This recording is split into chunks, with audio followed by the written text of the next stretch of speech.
Governor Cuomo wants to cut property taxes here in the Empire State. This morning, the governor said that New York has the means to do so because of a projected surplus in the state budget.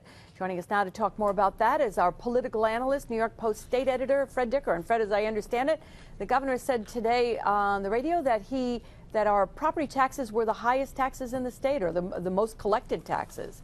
Well, the highest property taxes in the nation, especially relative to people's earnings. That's not been a secret. He campaigned in 2010 promising to do that. What was interesting, Liz, the governor today said there's going to be an essence of a surplus in the budget at the end of the fiscal year, which is March 31. No one had ever heard that phrase before, an essence of a surplus. But it's been no secret. The governor has indicated that he wants to have tax cuts in what's going to be his re-election year next year. He's been holding the line on some spending. There's no question about that. Give him credit for it. So there is a surplus for this year apparently building up. I would note that for the next couple of years going out, though, his own budget division projects deficits in the billions of dollars. I would assume, though, if you're sitting there and you're paying property taxes, you'll take a break wherever you can get it. Well, I would think so. I mean, obviously, this is going to be politically geared, and the governor knows that upstate voters in particular are being crushed by property taxes, and they're not. He's not all that popular with them.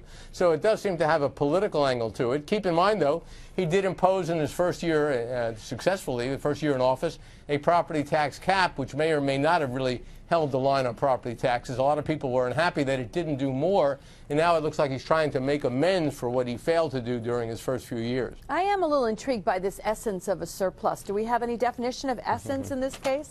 Well, it's not a term of art in the budgeting community, I can tell you that. It looks to me like, or it sounds to me like the phrase that's used for a gimmick, because while there may be some extra money this year at the end of the fiscal year, as I noted, his own budget division projects $2 and $3 billion deficits over the next 2 or 3 years going out. So in essence of a surplus might mean one that's available in an election year that you would then have to make up for the loss of that surplus after the election if you're successfully reelected.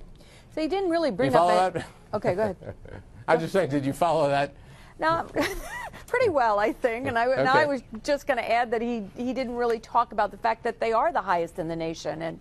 And he has talked about that before. Yeah. There is no question about it. He lives in Westchester, where the actual taxes are, in fact, the highest in the nation. Yep. And out in western New York, just west of Rochester, taxes there, property taxes relative to income, are the highest in the nation. New York really does have a sorry record when it comes to property taxes. All right, we'll see what happens with it. Thanks, Fred. Okay. Fred's on the radio on Talk 1300 AM, weekday mornings 10 to 11.